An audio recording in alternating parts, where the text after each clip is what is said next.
రైతుల భూముల జోలికి వస్తే సహించేది లేదు అంటూనే పేదల పొలాలపై ప్రభుత్వం అక్రమంగా పంజా విసురుతోంది. ఏండ్ల తరబడి దళితులు, బీసీలు చెమట చిందించి బతుకుతున్న భూములే ఇప్పుడు ప్రభుత్వానికి టార్గెట్ అయ్యాయి.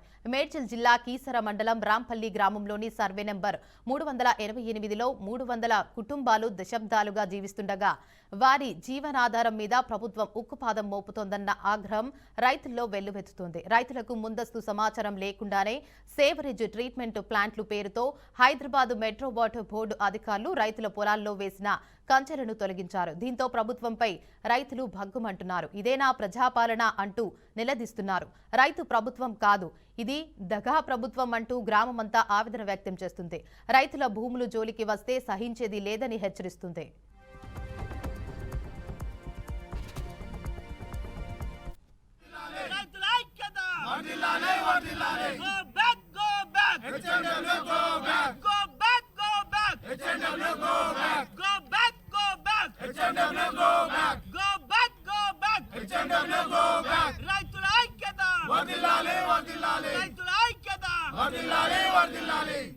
రాంపల్లి గ్రామంలో ఆర్ఎల్ నగర్ లో ఉన్నటువంటి 388 సర్వే నంబర్ లో 36 ఎకరాల భూమిని రైతులు అనగా ఎస్సీ, బీసీ, మాదిగలు మరియు బీసీలు కలిపి 70 ఏళ్ల నుంచి ఇది దున్నుకుంటూ జీవనోపాధి సాగిస్తున్నామన్న.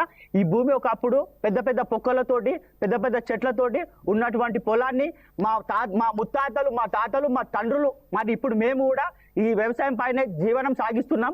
ఇటువంటి భూమిని ఈరోజు ఉన్నటువంటి కాంగ్రెస్ గవర్నమెంట్ హెచ్ఐడబ్ల్యూఎస్ వాటర్ వాళ్ళకు హ్యాండ్ ఓవర్ చేసి మా యొక్క జీవన ఉపాధిని దెబ్బతీసింది. మేము ఎంతో కష్టపడి మా యొక్క డబ్బులు కుదబెట్టి జమ చేసుకున్న డబ్బులన్నీ ఈ పంట పొలాలను కోరాలుగా మంచిగా చేసుకొని చదువు చేసుకున్న భూమిని ఇలా చెల్లా చెదురులు చేసి మా యొక్క జీవన ఉపాధి మీద ఎంతో దెబ్బతీసింది. ఇక్కడ ఈ వ్యవసాయం చేసినటువంటి ఈ పెద్దలంతా వృద్ధులు అయిపోయినారు. అయినా కానీ ఈ రోజు ఈ ప్రభుత్వం మా పైన, దళితుల పైన, బీసీల పైన ఇలాంటి మొండి వైఖరి చూపిస్తూ మా యొక్క జీవితానికి పెద్ద మచ్చగా మిగిలిపోతుంది. ఈ కాంగ్రెస్ ప్రభుత్వం వెంటనే ఈ వాటర్ డిపార్ట్మెంట్ ని వెనుక తీసుకొని ఈ మా రైతులకు, బీసీ, ఎస్సీ రైతులకు న్యాయం చేయాలని కోరుతున్నాం. ఈ రైతుల మంది రైతుల ఆందోళన, వారి ప్రాణాలను కూడా లెక్క చేయకుండా ఈరోజు మేము ఎంత దూరం అంటే అంత దూరం యుద్ధం చేయడానికి సిద్ధంగా ఉన్నాము. మేము ఎస్సీ దళితులము మరియు బీసీ కుర్మ సోదరులను కలిపి గత 70-80 సంవత్సరాల నుంచి ఈ పొలాన్ని సేద్యం చేసుకుంటూ జీవనోపాధి చెందుతున్నాము. కాబట్టి ఈరోజు ఎందుకంటే ఒక ఎస్సీ దళితులు గవర్నమెంట్ ఏమంటుంది, ఎస్సీ దళితులైనా రైతులైనా ఎవరైనా సరే రైతు జోలికి వెళ్ళొద్దని చెప్తుంది.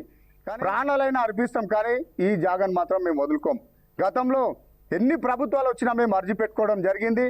మాకు దీని మీద పన్ను కట్టినాము, రిసిప్ట్లు ఉన్నాయి.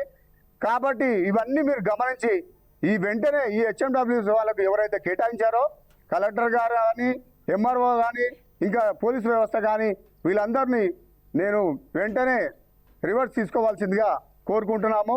లేని ఎడల ఎంతో ప్రాణ నష్టం జరుగుతుందని మీ అందరికీ కూడా తెలియజేస్తున్నాము.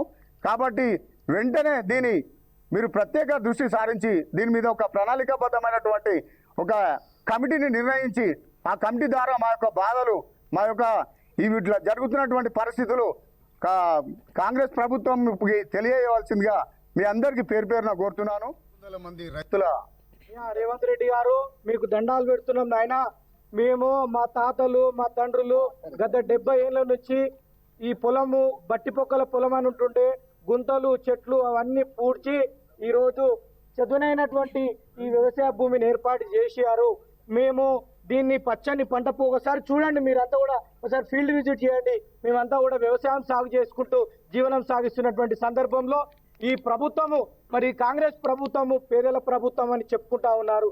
మేము రాజకీయాలు మాట్లాడతలేదు, మా పొట్ట కొడుతున్నటువంటి ఆవేదనతోటి మేము మాట్లాడుతున్నాం. ఈరోజు మేము తెలియజేసేది ఒకటే, ఈ వాటర్ సేవరేజెస్ ట్రీట్మెంట్ ప్లాంట్ ఏదైతే ఉందో దీన్ని వెంటనే ఇక్కడి నుంచి వేరే దగ్గరికి షిఫ్ట్ చేయాలి.